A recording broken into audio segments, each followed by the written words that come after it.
আর ওই দিকে যে ভাবে চার থেকে পড়ে গিয়ে মাথা ফেটে গেছে। ও অনেক পেটে গেছে। হ্যাঁ, উঠুন ভাই, রক্তই বন্যা বয়ে গেছে। তুই তাড়াতাড়ি গাড়ির চাবিটা দিয়ে বাড়ি যা, আমি ডাক্তার ডেকে নিয়ে আসি কি। ঠিক আছে লে। এই দাঁড়া দাঁড়া, টাকাটা তো দিয়ে যা। ইয়ে দলে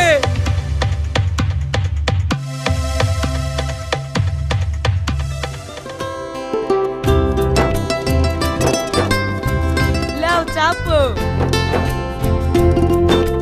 কি ব্যাপার, আজ নতুন গাড়ি যে কিনিছো নাকি? হ্যাঁ, কালকে এই শোরুম থেকে বের করিলে আসনু। এখনো পেছন কাজ ছিটে কাউকে বসাইনি, তোমাকেই প্রথম বসাবো বলি। ওলে আমার ঠোনা রে।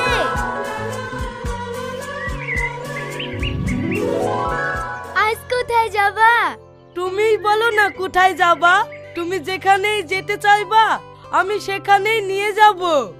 আমার খুব ইচ্ছা 5 স্টার হোটেলে গিয়ে তুমি আর আমি একসাথে বসে খাবো। তোমার কাছে টাকা আছে তো? এটা তুমি কি কথা বললা? আমার কাছে টাকা থাকবে না তাই কখনো হয়? আমার বাপ হলো রিজার্ভ ব্যাংক আর বড় ভাই এটিএম। আমার কোনোদিন টাকার অভাব হয়?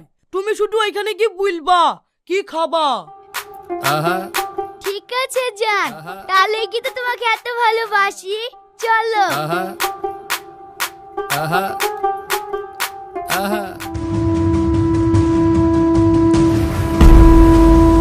ইরে আল্লাহ, কতখানি মাথা বেটেছে রে। উঠুন ময় রক্ত পড়ে। ও গো, তুমি কি করে পড়লে গো? কি গো, কি হলো, কাঁদছো কেনে? এই, তোমার কিছু হয়নি? কেনে আমার আবার কি হবে? শফিক যে বললো সাত দিকে পড়ে কি তোমার মাথা ফেটে গেছে। উম্মা, আমার কেনে মাথা ফাটবে? তাহলে উঠুন, এত রক্ত কিসের?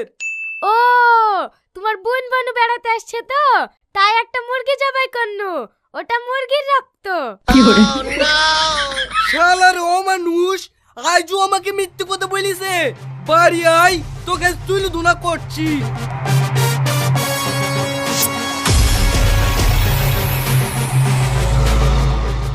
নীরব হইয়া কাঁদি বৈশা ডুলাইয়া মাথা গো বান্ধবী ললিতা। তোর কোন কোন জায়গায় ব্যথা গো বান্ধবী ললিতা?